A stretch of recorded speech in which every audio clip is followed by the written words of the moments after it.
സമയം വളരെ ചുരുക്കമാണ്. എങ്കിലും തക്ക സമയത്തിനുള്ളിൽ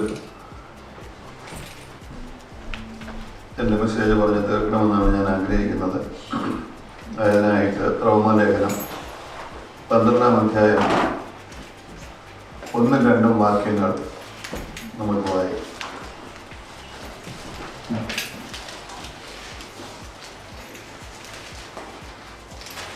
സഹോദരന്മാരെ, ഞാൻ ദൈവത്തിന്റെ മനസ്സലിവ് ഉറപ്പിച്ച് നിങ്ങളെ പ്രബോധിപ്പിക്കുന്നത്, നിങ്ങൾ ബുദ്ധിയുള്ള ആരാധനയായി നിങ്ങളുടെ ശരീരങ്ങളെ ജീവനും വിശുദ്ധിയും ദൈവത്തിന് പ്രസാദവുമുള്ള യാഗമായി സമർപ്പിക്കണം. ഈ ലോകത്തിന് അനുരൂപമാകാതെ നന്മയും പ്രസാദവും പൂർണ്ണതയുമുള്ള ദൈവഹിതം ഇന്നതെന്ന് തിരിച്ചറിയേണ്ടതിന് മനസ്സ് പുതുക്കി രൂപാന്തരപ്പെടുക.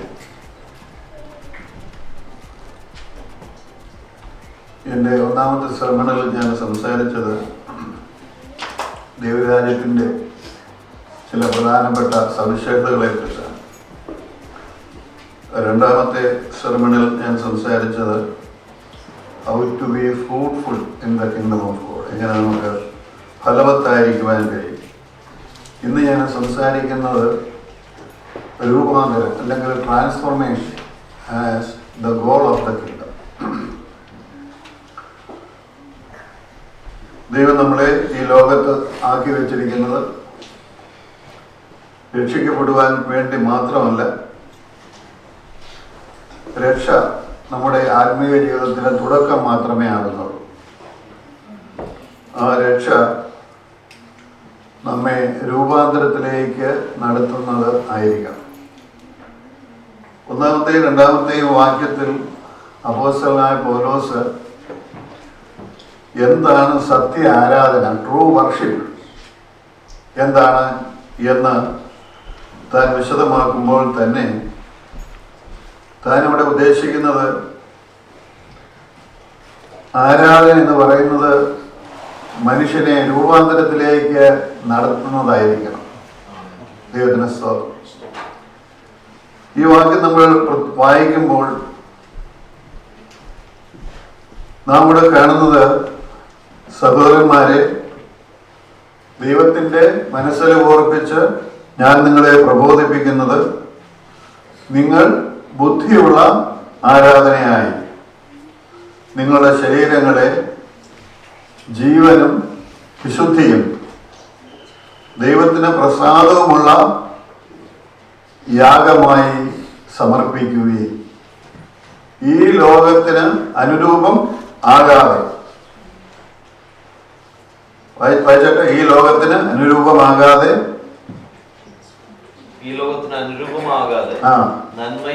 നന്മയും പ്രസാദവും പൂർണ്ണതയുമുള്ളതായ ദൈവഹിതം. നന്മയും പ്രസാദവും പൂർണ്ണതയുമുള്ളതായ ദൈവഹിതം എന്താണെന്ന് നാം തിരിച്ചറിയേണ്ടതിന്, അഥവാ ഇംഗ്ലീഷിൽ നമ്മൾ വായിക്കുമ്പോൾ പ്രൂവ് ചെയ്യേണ്ടത്, അതായത് ക്രിസ്തീയ ജീവിതം, ദൈവരാജ്യത്തിലെ ജീവിതം എന്ന് പറയുന്നത് നന്മയുള്ള ജീവിതമാണ്, അത് പ്രസാദമുള്ള ജീവിതമാണ്, അത് പെർഫെക്റ്റ് ആയിട്ടുള്ള ഒരു ജീവിതമാണ്. അത് നമ്മൾ പ്രൂവ് ചെയ്യണം. എങ്ങനെയാണ്, ആരോടാണ് പ്രൂവ് ചെയ്യേണ്ടത്? നമ്മളോട് തന്നെ പ്രൂവ് ചെയ്യണം, നമ്മൾ ഈ ലോകത്തോട് പ്രൂവ് ചെയ്യണം. ദൈവത്തിന് സ്തോത്രം. ക്രിസ്തീയ ജീവിതം എന്ന് പറയുന്നത്, അഥവാ ദൈവരാജ്യത്തിലെ ജീവിതം എന്ന് പറയുന്നത് ഏറ്റവും ശ്രേഷ്ഠമായ ജീവിതമാകുന്നു എന്ന് നമുക്ക് തന്നെ ബോധ്യപ്പെടണം. അത് മാത്രമല്ല, നമ്മെ കാണുന്നവർക്കും ആ ബോധ്യം ഉണ്ടാകണം. സ്തോത്രം. അതെങ്ങനെയാണ് സാധിക്കുന്നത് എന്ന് ചോദിച്ചാൽ, രൂപാന്തരത്തിൽ കൂടെയാണ് അത് സാധിക്കുന്നത്. ദൈവത്തിന് സ്തോത്രം. നാം മനസ്സുകൊടുക്കി രൂപാന്തരപ്പെട്ട് ദൈവത്തിന്റെ ശക്തി എന്താണെന്നും ദൈവത്തിന്റെ പരിശുദ്ധാത്മാവിന്റെ ശക്തി എന്താണെന്നും ദൈവത്തിനൊരു മനുഷ്യനെ എപ്രകാരം രൂപാന്തരപ്പെടുത്തുവാൻ കഴിയുമെന്നും നമ്മെ തന്നെ നമ്മുടെ ജീവിത അനുഭവങ്ങളിൽ കൂടെ മനസ്സിലാക്കുകയും അപ്പോൾ തന്നെ ലോകത്തിന് നമ്മളത് വെളിപ്പെടുത്തി കൊടുക്കുകയും ചെയ്യുക എന്നുള്ള ഉത്തരവാദിത്വമാണ് എന്നെയും നിങ്ങളെയും ദൈവം ഫലമേൽപ്പിച്ചിരിക്കുന്നത്. എങ്ങനെയാണ് നമ്മൾ രൂപാന്തരപ്പെടുന്നത്? രൂപാന്തരപ്പെടുന്നതിന് പ്രധാനമായ 3 സ്റ്റെപ്പുകൾ. ഒന്നാമത്തെ സ്റ്റെപ്പ് എന്ന് പറയുന്നത് സാൽവേഷൻ. രക്ഷിക്കപ്പെട്ടവന് മാത്രമേ രൂപാന്തരപ്പെടുവാൻ കഴിയുള്ളൂ. രക്ഷയിൽ രൂപാന്തരം ആരംഭിക്കുകയാണ്. രൂപാന്തരത്തിന്റെ രണ്ടാമത്തെ സ്റ്റെപ്പ് എന്ന് പറയുന്നത് ദൈവം നമ്മുടെ ജീവിതത്തിൽ നൽകിയിരിക്കുന്ന ദൈവിക അനുഗ്രഹങ്ങളാണ്. എഫെസ്യർ 1-ാം അധ്യായം നമ്മൾ വായിക്കുമ്പോൾ സ്വർഗത്തിലെ സകലവിധ ആത്മീക അനുഗ്രഹങ്ങളാലും ദൈവം നമ്മളെ അനുഗ്രഹിച്ചിരിക്കുകയാണ് എന്നാണ് പറഞ്ഞിരിക്കുന്നത്. ദൈവിക അനുഗ്രഹങ്ങൾ ദൈവം നമുക്ക് നൽകിയിരിക്കുകയാണ്. It is already given. അപ്പോൾ ദൈവം നമ്മുടെ ജീവിതത്തിൽ പറഞ്ഞിരിക്കുന്ന ദൈവിക അനുഗ്രഹങ്ങളെ ഉപയോഗിച്ചുകൊണ്ട് നമ്മുടെ ജീവിതത്തിൽ നാം രൂപാന്തരമുള്ളവരായി തീരണമെന്ന് ദൈവം ആഗ്രഹിക്കുന്നു. മൂന്നാമത്തെ സ്റ്റെപ്പ് എന്ന് പറയുന്നത് ഈ രൂപാന്തരത്തിൽ മനുഷ്യരായ നമ്മൾക്ക് ഒരു ഉത്തരവാദിത്വം ഉണ്ട് എന്നുള്ളത്. ക്രിസ്ത്യാനികളായ നമുക്ക്, ദൈവമക്കളായ നമുക്ക് നമ്മുടെ തന്നെ രൂപാന്തരത്തിൽ ഒരു ഉത്തരവാദിത്വമുണ്ട്. അപ്പോൾ ദൈവം തന്റെ ഉത്തരവാദിത്വങ്ങൾ നിർവഹിക്കുമ്പോൾ അതിനാവശ്യമായിട്ടുള്ള റിസോഴ്സസുകളെല്ലാം ദൈവം നമുക്ക് തരുമ്പോൾ നാം നമ്മുടെ ഉത്തരവാദിത്തത്തെ കുറിച്ച് ബോധമുള്ളവരായി, ഉത്തരവാദിത്വമുള്ളവരായി, വിശ്വസ്തന്മാരായി, ആത്മാർത്ഥതയുള്ളവരായി ദൈവത്തോട് സഹകരിച്ച് പ്രവർത്തിക്കുമ്പോഴാണ് എന്റെ നിങ്ങളുടെ ജീവിതത്തിൽ രൂപാന്തരം ഉണ്ടാകുന്നത്. എന്റെ ഒന്നാമത്തെ പോയിന്റ് എന്ന് പറയുന്നത് രൂപാന്തരം പ്രാപിക്കേണ്ടതിന് നാം എന്ത് ചെയ്യണം? ദൈവത്തിന്റെ മനസ്സരിവ് എന്താണെന്ന് നമ്മൾ അറിയണം. അപ്പോസ്തലനായ പൗലോസ് റോമയിലുള്ള സഭയ്ക്കാണ് ഈ ലേഖനം എഴുതിയത്. ഏകദേശം AD 57 വേദപുസ്തകത്തിൽ സുവിശേഷം എന്താകുന്നു എന്ന് വളരെ സിസ്റ്റമാറ്റിക് ആയിട്ട് എഴുതിയിരിക്കുന്ന ഒരു ലേഖനമാണ് റോമാലേഖനം. അപ്പോൾ ഈ ലേഖനത്തിൽ കൂടെ നമ്മൾ കടന്നു പോകുമ്പോൾ ആദ്യത്തെ 11 അധ്യായങ്ങളിൽ കാണുന്നത് ദൈവം നമുക്ക് വേണ്ടി എന്ത് ചെയ്തു എന്നുള്ളതാണ്. ചരിത്രത്തിൽ ദൈവം നമുക്ക് വേണ്ടി എന്തെല്ലാം ചെയ്തു. 12-ാം അധ്യായം മുതൽ 15-ാം അധ്യായത്തിൽ വരെ കാണുന്നത് ദൈവം നമുക്ക് ചെയ്തതായ കാര്യങ്ങളുടെ വെളിച്ചത്തിൽ നമ്മൾ എന്തെല്ലാം ചെയ്യണം എന്നുള്ളതാണ്. ദൈവത്തിന്റെ സ്തോത്രം. ബൈബിളിന്റെ പ്രത്യേകതയും അതാണ്. ദൈവം ഒരിക്കലും മനുഷ്യനോട് ശൂന്യതയിൽ നിന്ന് ദൈവത്തിന് വേണ്ടി എന്തെങ്കിലും ചെയ്യുവാൻ ആവശ്യപ്പെടുന്നില്ല. ദൈവം തന്നെ ഇനീഷ്യേറ്റീവ് എടുത്ത് ഈ ലോകത്തിലേക്ക് കടന്നുവന്ന് നമുക്ക് വേണ്ടി കാലങ്ങളിൽ മരിച്ച് നമുക്ക് നൽകേണ്ടതായ ദൈവിക അനുഗ്രഹങ്ങളെല്ലാം പകർന്ന് തന്നതിന് ശേഷമാണ്, നമ്മുടെ പൊസിഷൻ മാറ്റിയതിനു ശേഷമാണ്, നമ്മുടെ സ്വഭാവത്തെ മാറ്റിയതിനു ശേഷമാണ് നമ്മൾ ഇന്നെല്ലാം ചെയ്യണം എന്ന് ദൈവം നമ്മോട് ആവശ്യപ്പെടുന്നു. എന്നാൽ പൊതുവെ 11 വരെയുള്ളതായ അധ്യായങ്ങൾ നമ്മൾ വായിക്കുമ്പോൾ അതിന്റെ ആദ്യത്തെ 3 അധ്യായങ്ങൾ സകല മനുഷ്യരും പാപികളാകുന്നു, പ്രതീക്ഷയ്ക്ക് വകയില്ലാത്തവരാകുന്നു. മനുഷ്യന്റെ ഏറ്റവും പ്രധാന പ്രശ്നം പാപമാകുന്നു എന്ന് വെളിപ്പെടുത്തിയതിനു ശേഷം ആ പാപത്തിന്റെ സൊല്യൂഷൻ, പരിഹാരം, അത് കർത്താവായ യേശു ക്രിസ്തുവാണ്. യേശു ക്രിസ്തുവിന്റെ കാൽവരി മരണമാണ്. അവന്റെ മരണത്തിൽ കൂടെ ദൈവം മനുഷ്യന് നൽകുന്നതായ നീതീകരണമാണ് എന്നുള്ളതാണ് 3:21 മുതൽ 5:21 വരെ.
Christ.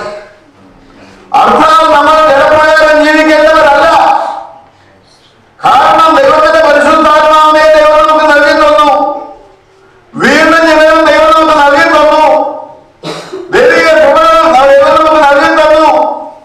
ആയതുകൊണ്ട് നമ്മൾ ഇനിയും പാപത്തിന് കീഴ്പ്പെടേണ്ടവരല്ല, പാപ സ്വഭാവത്തിന് കീഴ്പ്പെടേണ്ടവരല്ല. പാപത്തിൽ നിന്ന് നമുക്ക് സ്വാതന്ത്ര്യം ലഭിച്ചിരിക്കുന്നതാണ് പൗലോസ് പറയുന്നത്. അതുപോലെ 15 മുതൽ 7:25 വരെ നമ്മൾ വായിക്കുമ്പോൾ ന്യായപ്രമാണത്തിൽ നിന്ന് നമുക്ക് സ്വാതന്ത്ര്യം ലഭിച്ചിരിക്കുന്നു. ന്യായപ്രമാണത്താൽ അല്ല നമ്മുടെ രക്ഷ. ന്യായപ്രമാണമാകുന്ന ബോണ്ടേജ് നമുക്കിനി ഇല്ല. നമ്മുടെ ബന്ധമെന്ന് പറയുന്നത് യേശു ക്രിസ്തുവിനോടാണ്. 8-ാം അധ്യായത്തിൽ പറയുന്നത് ദൈവത്തിന്റെ പരിശുദ്ധാത്മാവിനെ ദൈവം നമുക്ക് നൽകിയിരിക്കുന്നു. പരിശുദ്ധാത്മാവിൽ ജീവിക്കാനുള്ള വരം ദൈവം നമുക്ക് നൽകിയിരിക്കുന്നു. ജഡത്തെ അതിജീവിക്കുവാനുള്ള ശക്തി നമുക്ക് നൽകിയിരിക്കുന്നു. ആയതുകൊണ്ട് നമുക്ക് മരണത്തിൽ നിന്ന് സ്വാതന്ത്ര്യമുണ്ട് എന്നാണ് പൗലോസ് പറയുന്നത്. അപ്പോൾ ഈ വിധ ദൈവിക അനുഗ്രഹങ്ങളെ പൗലോസ് ഈ അധ്യായങ്ങളിൽ വിവരിച്ചതിന് ശേഷം, അഥവാ ദൈവത്തിന് നമ്മളോടുള്ള കൃപ എന്തായിരുന്നു, ദൈവത്തിന് നമ്മളോടുള്ള മനസ്സെല്ലാം എന്തായിരുന്നു, ദൈവം എന്തെല്ലാമാണ് ചരിത്രത്തിൽ നമുക്ക് വേണ്ടി ചെയ്തത്, അതിനെയൊക്കെ നമ്മുടെ ജീവിതത്തിന്റെ പ്രായോഗികതയിൽ അനുഭവമാക്കിയ ശേഷം നാം എന്ത് ചെയ്യണം? നാം സത്യ ആരാധനയിലേക്ക് വരണം. ദൈവത്തിന്റെ സ്തോത്രം. സത്യ ആരാധനയിലേക്ക് വരേണ്ടതിന് നമ്മൾ ആദ്യം ചെയ്യേണ്ടത് നമ്മൾ ഈ ലോകത്തോട് അനുരൂപരായിരുന്നു. ഈ ലോകമെന്ന് പറയുന്നത് ആറാമന്റെ യുഗമാണ്, പഴയ യുഗമാണ്, പാപത്തിന്റെ യുഗമാണ്, പാപ സ്വഭാവത്തിന്റെ യുഗമാണ്, പ്രവൃത്തിയുടെ യുഗമാണ്, ന്യായപ്രമാണത്തിന്റെ യുഗമാണ്. ഈ യുഗത്തെ കുറിച്ച് ധാരാളം വേദവാക്യങ്ങൾ വായിക്കാനായിട്ടുണ്ടാകുന്ന നമുക്ക് സമയമില്ല. ഗലാത്യ ലേഖനം 5-ാം അധ്യായം 19-21 വായിക്കുമ്പോൾ ജഡത്തിന്റെ പ്രവൃത്തികളെ കുറിച്ച് നമുക്ക് കാണുവാൻ കഴിയും. 1 യോഹന്നാൻ 15:17 നമ്മൾ വായിക്കുമ്പോൾ ജഡമോഹം, കൺമോഹം, ജീവനത്തിന്റെ പ്രതാപം അത് ലോകത്തിൻ്റെതാണ്. എഫേസ്യർ 2:1-3 വരെ നമ്മൾ വായിക്കുമ്പോൾ നാം എല്ലാ രീതിയിൽ പാപത്തിന് അടിമപ്പെട്ടവരായിരുന്നു, പിശാചിന് അടിമപ്പെട്ടവരായിരുന്നു, അന്ധകാര ശക്തികൾക്ക് അടിമപ്പെട്ടവരായിരുന്നു എന്നാണ് പൗലോസ് ഓർമ്മിപ്പിക്കുന്നത്. യാക്കോബ് 4:4 ലോക സ്നേഹത്തിലേക്ക് വഴി വീഴുന്നവരെ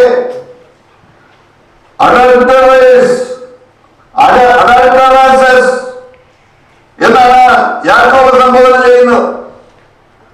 1-ാം അധ്യായം 32 വാക്യം നമ്മൾ വായിക്കുമ്പോൾ പഴയ യുഗത്തിൽ ജീവിക്കുന്നതായ മനുഷ്യരുടെ അധപ്പതനമാണ് കാണുവാൻ കഴിയുന്നത്. ദൈവത്തിന്റെ സ്തോത്രം. എങ്ങനെയുള്ളതായ അധപ്പതനമാണ്? അവരുടെ സ്വഭാവം അധപ്പതിച്ചുകൊണ്ടേയിരിക്കുന്നു, അവരുടെ മനസാക്ഷി അധപ്പതിച്ചുകൊണ്ടേയിരിക്കുന്നു.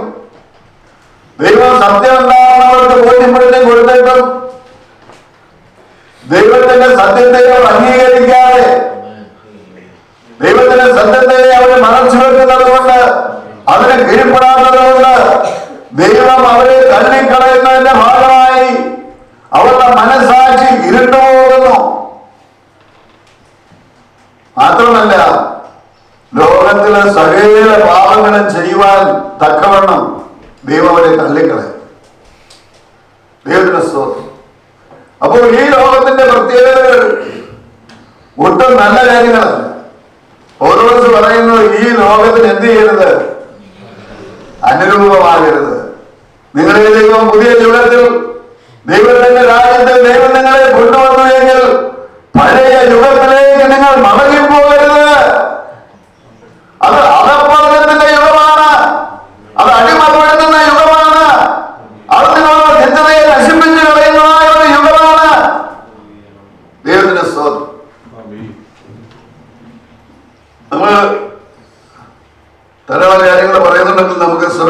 കൊണ്ട് ഞാൻ ഒത്തിരി കാര്യങ്ങൾ.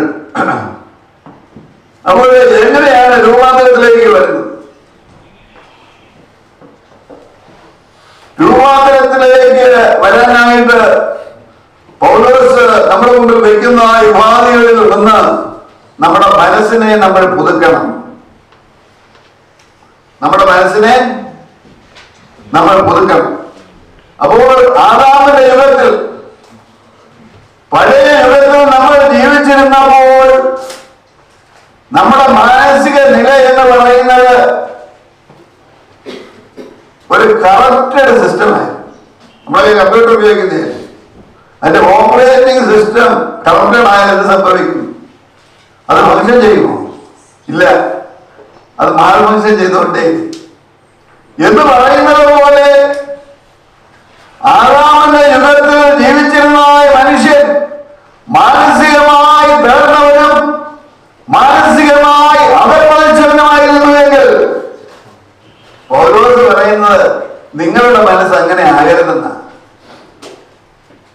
നിങ്ങളുടെ മനസ്സിനെ നിങ്ങൾ എന്ത് ചെയ്യണം? പുതുക്കണം.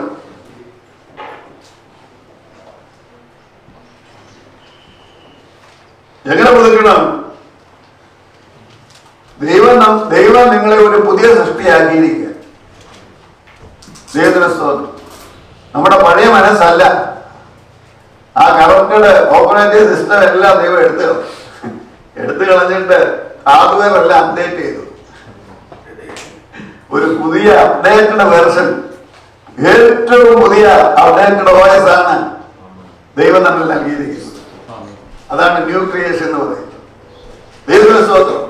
മാത്രമോ ദൈവത്തിന്റെ പരിശുദ്ധാത്മാവിനെ ദൈവം അതിലേക്ക് പകർന്നു. ദൈവം നമുക്ക് പുതിയ ഹൃദയം തന്നു. കല്ലായുള്ളതായ ഹൃദയം നമ്മിൽ നിന്ന് മാറ്റി മാംസമായ ഒരു ഹൃദയം ദൈവം നമുക്ക് ദാനം ചെയ്തു. ദൈവത്തിന്റെ പരിശുദ്ധാത്മാവിനാൽ ദൈവത്തിന്റെ വചനങ്ങൾ ദൈവം അതിൽ എഴുതി വെച്ചു. സ്തോത്രം, സ്തോത്രം. ദൈവം നമുക്ക് തന്നിരിക്കുന്ന ദൈവിക അനുഗ്രഹങ്ങളെ ഉപയോഗിച്ചുകൊണ്ട് ദൈവവുമായിട്ട് കോൺഫ്ലിക്റ്റ് ഇല്ലാതെ, നമ്മുടെ സ്വഭാവത്തിൽ കോൺഫ്ലിക്റ്റ് ഇല്ലാതെ ദൈവത്തിൽ ആശ്രയിച്ച് നമ്മൾ ജീവിക്കുമ്പോഴാണ് നമ്മുടെ ജീവിതത്തിൽ രൂപാന്തരം ഉണ്ടാകുന്നത്. ദൈവത്തിന്റെ സ്തോത്രം. രണ്ടാമതായിട്ട് നമ്മൾ രൂപാന്തരം പ്രാപിക്കുവാൻ ദൈവം നമ്മളെ സഹായിക്കുന്നത് ദൈവത്തിന്റെ പരിശുദ്ധാത്മാവ്.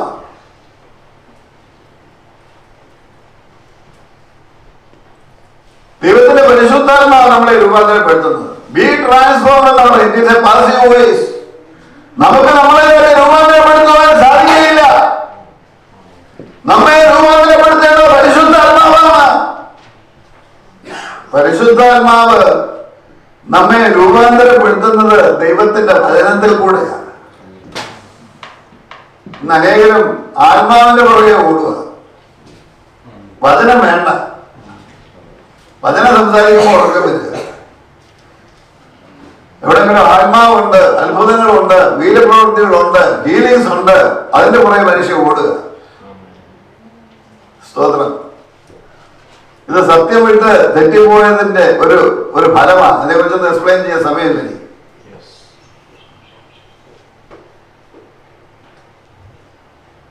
വചനം,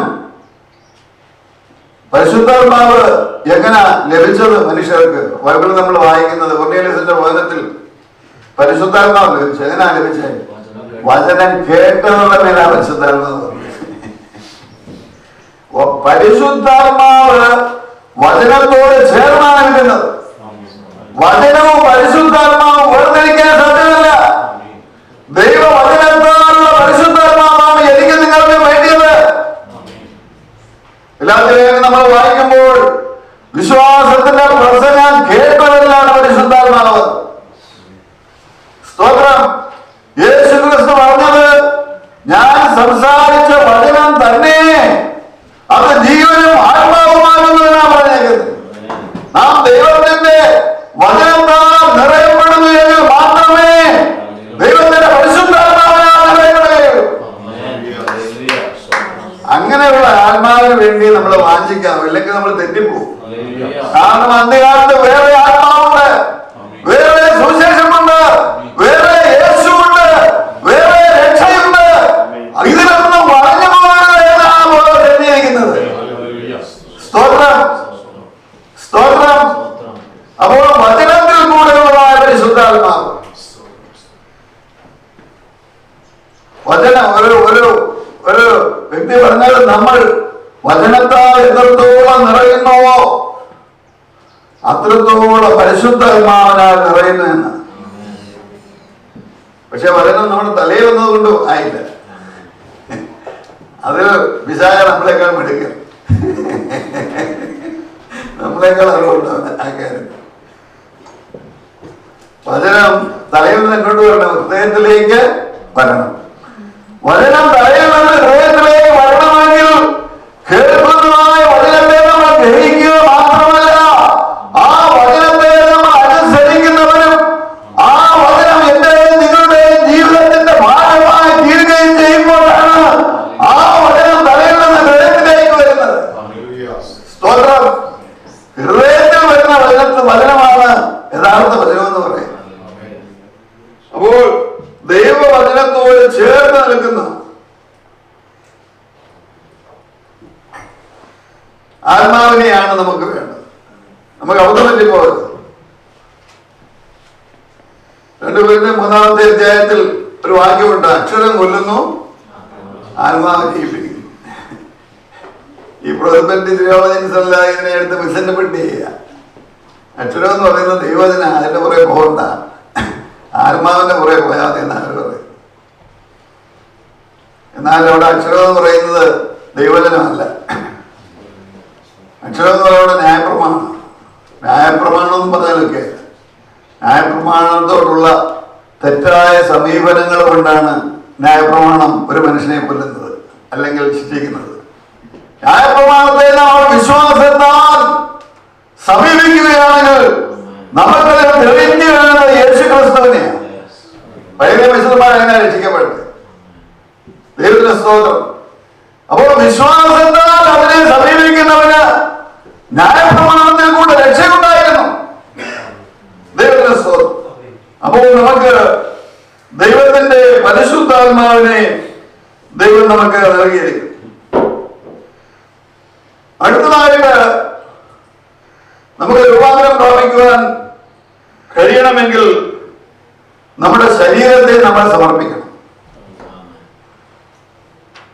നമ്മുടെ ശരീരത്തെ ദൈവത്തിന് സമർപ്പിക്കണം. എന്തുകൊണ്ട് സമർപ്പിക്കണം? എന്തുകൊണ്ടെന്നാൽ യേശു ക്രിസ്തു നമുക്ക് വേണ്ടി മരിച്ചു. റോമലേഖനം 6:19 വായിക്കുന്നത്, നമ്മൾ പഴയ യുഗത്തിൽ വസിച്ചിരുന്നപ്പോൾ നമ്മൾ എല്ലാവിധ ദോഷങ്ങൾ ചെയ്യുവാനായിട്ട് നമ്മളെ തന്നെ സമർപ്പിച്ചവരായിരുന്നു. എന്നാൽ പുതിയ യുഗത്തിൽ നിങ്ങൾ അങ്ങനെ ആകരുത്. 6:11 നമ്മൾ വായിക്കുന്നത്, നിങ്ങളിൽ തന്നെ മരിച്ചിട്ട് ജീവിക്കുന്നവരായി നിങ്ങൾ യേശു ക്രിസ്തുവിൽ ജീവിക്കുന്നവരായി നിങ്ങളെ തന്നെ എണ്ണുവിൻ. അപ്പോൾ നമ്മൾ മരിച്ചവരാണ്. എന്നാൽ മരിച്ചതോടുകൂടെ നമ്മൾ ഇല്ലാതായില്ല. യേശു ക്രിസ്തുവിൽ നമ്മൾ വിശ്വസിച്ചപ്പോൾ വിശ്വാസത്താൽ നമ്മൾ മരിച്ചു. മരിച്ചവരാകുന്ന യേശു ക്രിസ്തു ഉയർത്തെഴുന്നേറ്റതുപോലെ മരിച്ചവരാകുന്ന നമ്മളും യേശു ക്രിസ്തുവിനോടുകൂടെ ഉയർത്തെഴുന്നേൽക്കുകയാണ്. അതാണ് സ്നാനത്തിന്റെ അർത്ഥം എന്ന് പറയുന്നത്. അപ്പോൾ നമ്മൾ മരണത്തിൽ നിന്ന് ജീവനിലേക്ക് കടന്നവരാണ്. രണ്ടാം മരണത്തിന് നമ്മുടെ മേൽ അവകാശമില്ല. കാരണം നമുക്ക് ലഭിച്ചിരിക്കുന്ന ജീവൻ എന്ന് പറയുന്ന നിത്യജീവനാണ്. ദൈവത്തിന് സ്തോത്രം. അപ്പോൾ ഇതിനൊക്കെയാണ് നമ്മുടെ ശരീരത്തെ സമർപ്പിക്കേണ്ടത്. ഒന്ന്, ജീവനുള്ള യാഗമായി സമർപ്പിക്കണം. ജീവനുള്ള യാഗമായി സമർപ്പിക്കണം. എങ്ങനെയാ ജീവനുള്ള യാഗമായി സമർപ്പിക്കുന്നത്? സാധാരണ ഒരു യാഗം നടത്തിയാൽ യാഗവസ്തു അല്ലെങ്കിൽ യാഗമൃഗം മരിക്കാറാണ് പറയുന്നത്. എന്നാൽ ഇവിടെ യാഗമൃഗം മരിക്കുന്നില്ല. കാരണം യാഗമൃഗം ആൾറെഡി മരിച്ചു. സ്തോത്രം. യേശുക്രിസ്തുവിന്റെ മരണത്തോടുകൂടെ യാഗമൃഗം മരിച്ചു. മരിച്ചെങ്കിലും ഈ മൃഗം ജീവൻ പ്രാപിച്ചു യേശുക്രിസ്തുവിൽ കൂടെ. അപ്പോൾ ജീവൻ ഉള്ളവരാണ് നമ്മൾ ഓരോരുത്തരും. യേശുക്രിസ്തു ജീവനുള്ളവനായിരുന്നു. യേശുക്രിസ്തു യാഗമായി തീർന്നത് എബ്രായലേഖനത്തിൽ നമ്മൾ വായിക്കുന്നത് അവൻ നിത്യ ആത്മാവിനാൽ യാഗമായി തീർന്നതെന്ന്. എന്ന് പറഞ്ഞാൽ അവരെ ആരും ക്രൂശിച്ചത്, അവൻ അവരെ തന്നെ ക്രൂശിനെ ഏൽപ്പിക്കുകയായിരുന്നു. ദൈവത്തിന് സ്തോത്രം. അതുപോലെ യേശുക്രിസ്തു പറഞ്ഞത് എനിക്ക് എന്റെ ജീവനെ കൊടുക്കുവാനും അതിനെ തിരിച്ച് എടുക്കുവാനുമുള്ള അധികാരമുണ്ട്. അങ്ങനെ അധികാരമുള്ളവൻ, അല്ലെങ്കിൽ നിത്യമായ പരിശുദ്ധാത്മാവുള്ളവൻ, അവൻ തന്റെ മനസ്സോടുകൂടി അവന്റെ ജീവനെ കൊടുക്കുകയും ദൈവം അവനെ ഉയർത്തെഴുന്നേൽപ്പിക്കുകയും ചെയ്തതുപോലെ ദൈവപ്രകാരം നമ്മൾ ഒരിക്കലും മരിച്ചവരാണെങ്കിലും യേശുക്രിസ്തു നമ്മൾ ജീവിക്കുന്നത് കൊണ്ട് നമുക്ക് ജീവനുള്ള യാഗമായി തീരുവാനായിട്ട് കഴിയും. ദൈവത്തിന് സ്തോത്രം.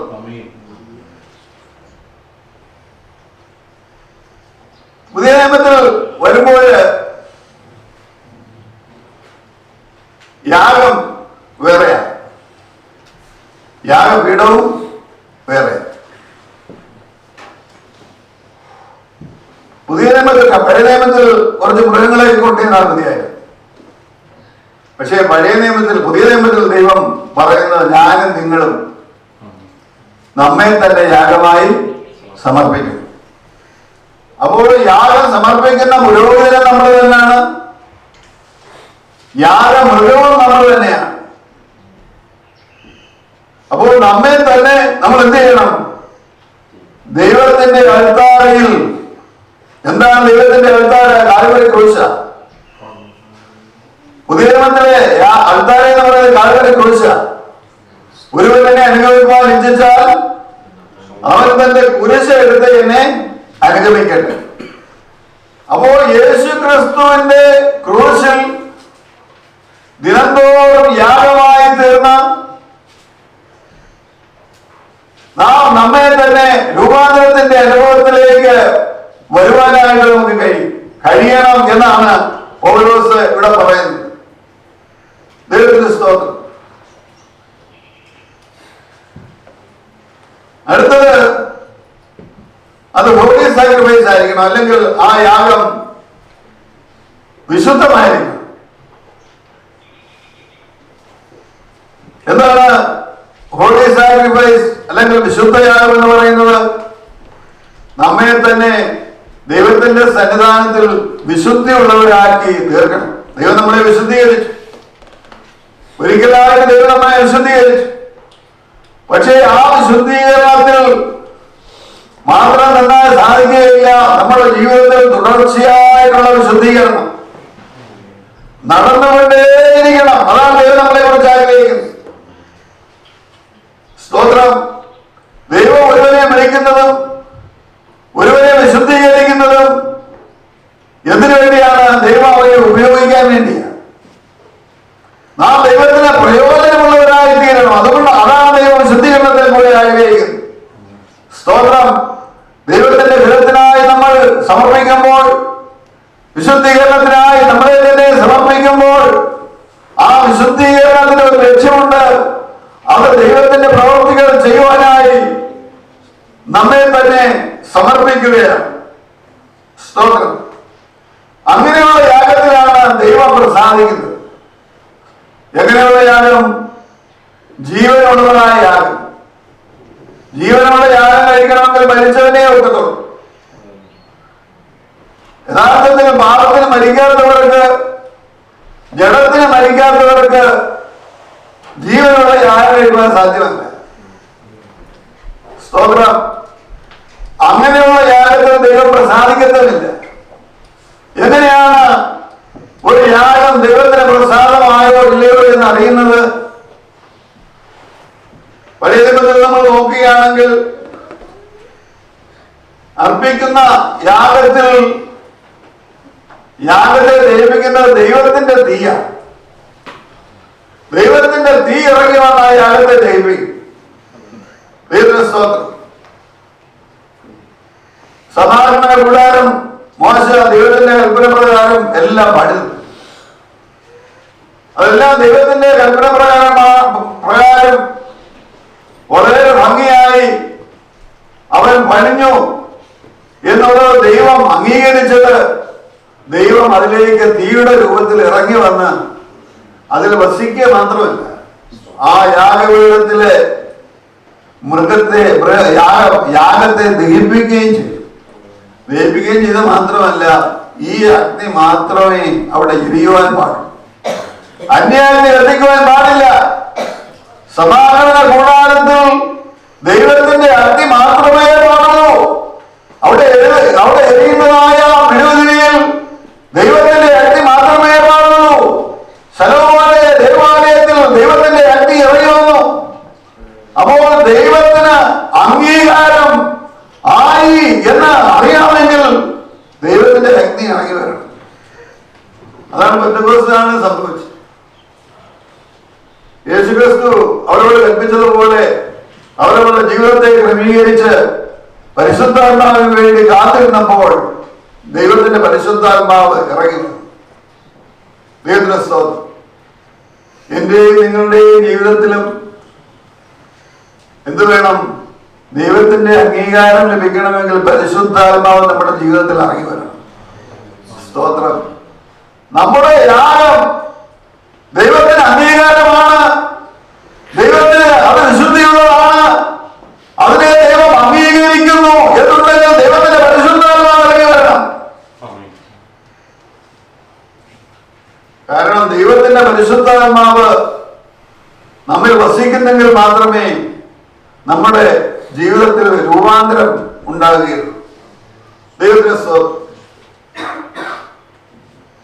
ഞാൻ എൻ്റെ പ്രസംഗം നിർത്താനായിട്ടാണ് ആഗ്രഹിക്കുന്നത്. കാരണം സമയം തീരെ ഇല്ല. മഹാത്മാഗാന്ധി പറഞ്ഞതായ ഒരു കൊട്ടേഷൻ പറഞ്ഞുകൊണ്ട് ഞാൻ എൻ്റെ വാക്കുകൾ നിന്ന് വിരമിക്കാമെന്ന് വിചാരിച്ചു. മഹാത്മാഗാന്ധി പറഞ്ഞത്, if I was a contemporary of Jesus Christ, I would have bowed down before his feet. ഞാൻ അത്രത്തോളം അവനെ സ്നേഹിക്കും. ബട്ട് ഐ ഹേറ്റ് ക്രിസ്ത്യൻസ് എന്നാണ്. ഞാൻ ക്രിസ്ത്യാനികളെ വെറുക്കുന്നു. ഞാൻ യേശുവിനെ സ്നേഹിക്കുന്നെങ്കിലും ഞാൻ എന്ത് ചെയ്യുന്നു? ക്രിസ്ത്യാനികളെ വെറുക്കുന്നു. എന്തുകൊണ്ട്? they don't practice what they preach. They don't practice what they preach.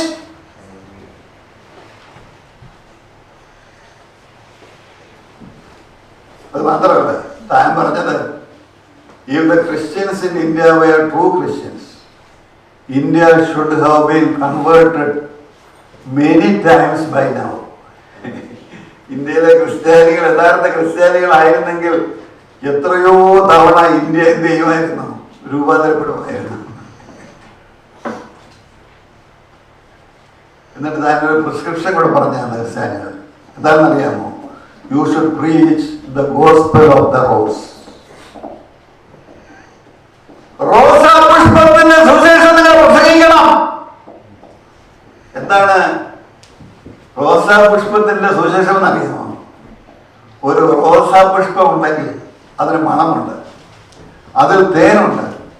അനേക പ്രാണികൾ അതിനെ അട്രാക്ട് ചെയ്യും, തുമ്പികൾ അതിനെ അട്രാക്ട് ചെയ്യും.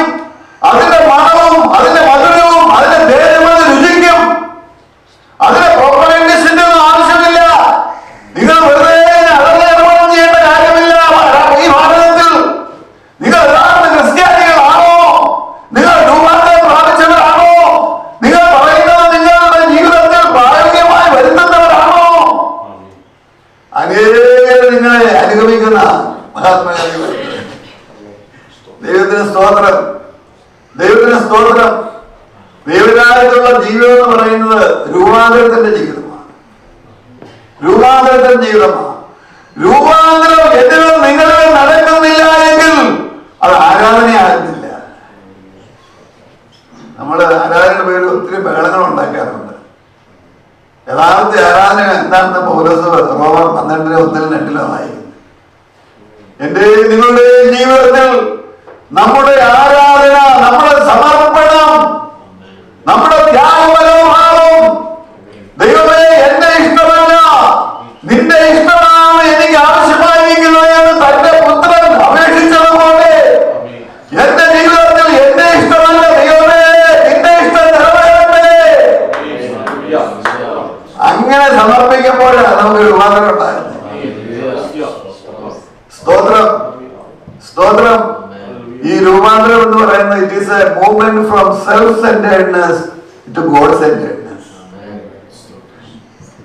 നമ്മുടെ ഞാൻ അങ്ങനെ കുറ്റം പറയാനില്ല, സാധാരണ ക്രിസ്ത്യാനികള് ദൈവത്തിൽ തന്നെ എന്ത് പിടിച്ചു വാങ്ങിക്കാൻ നോക്കുമെന്നാണ് നോക്കുന്നത്.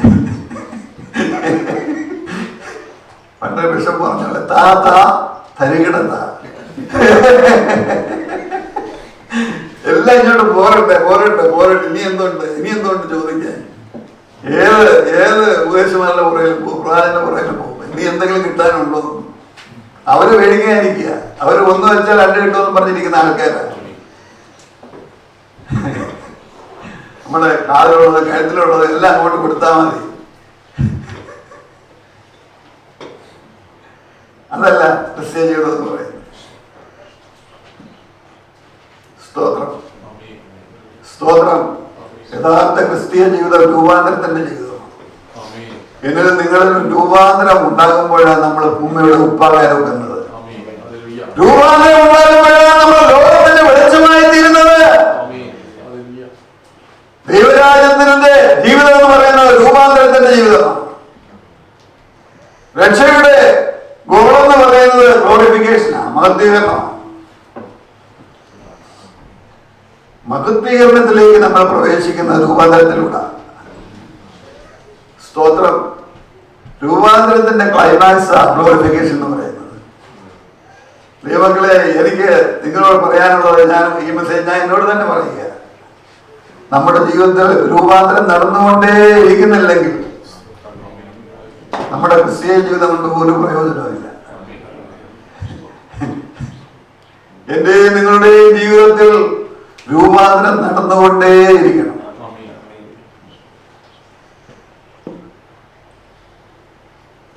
നേരെ പറഞ്ഞ ഒരു വാക്യം കൂടെ. D.A. Carson, ഒരു സ്കോളറാണ്. പുള്ളി പറഞ്ഞത്, capture the heart of what it means to live as a Christian. അതായത് 12:1-2 മലയാളം 12:1-2 എന്ന് പറയുന്നത് എന്താണ്? The heart of what it means to live as a Christian. ഒരു ക്രിസ്ത്യാനിയായി എങ്ങനെ ജീവിക്കണം എന്നുള്ളതിന്റെ ഹൃദയമാണ് റോമാലേഖനം 12:1-2 എന്ന് പറയുന്നത്. ക്രിസ്തീയ ജീവിതം എന്ന് പറയുന്ന രൂപാന്തരത്തിന്റെ ജീവിതമാണ്. അത് എന്റെയും നിങ്ങളുടെയും ജീവിതത്തിൽ പ്രാവർത്തികമാകട്ടെ എന്ന് പ്രാർത്ഥിച്ചുകൊണ്ട് ഞാൻ എൻ്റെ വാക്കുകൾ വരും.